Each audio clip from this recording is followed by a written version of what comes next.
Because we all learn hazing in boot camp, right? Yes. We learn hazing as soon as we come in as enlisted and officers.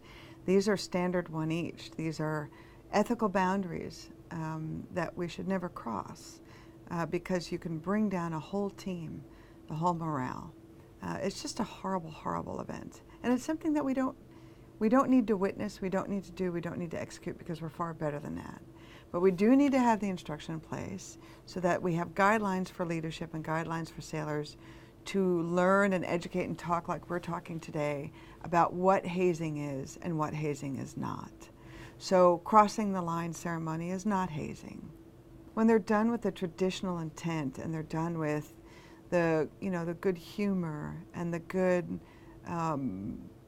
camaraderie and esprit de corps development, then they're meaningful.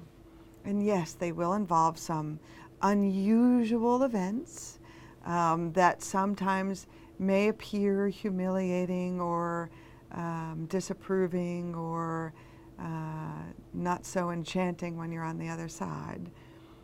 But they're meant to have a lesson at the end. They're meant to have a meaning at the end. They're meant for you to continue to learn how to go through adversity, to become strong as a part of a team and so forth. So the crossing of the line ceremony is a fantastic ceremony, and it remains fantastic today. And just because we don't execute in the same manner that we did in 1970 doesn't mean it doesn't have the same meaning. So these traditions and events, it's not about how they're executed that is the intent of the esprit de corps and the meaning behind it. It is that they are executed. It's important that they are executed and that they do continue on and that they do have some meaning behind them. But it's just as important that they don't turn ugly. Yes. And so intervene, use your bystander intervention skills, use your bravery, your honor, courage, and commitment, regardless of the rank that you have to approach to say, hey, I don't think this is right. It's finding that right moment and that right word to say, in that environment to that person or to that group. This is not right. Let's take a break. Let's come back. Let's reassess. However you need to do it. But you need to say something.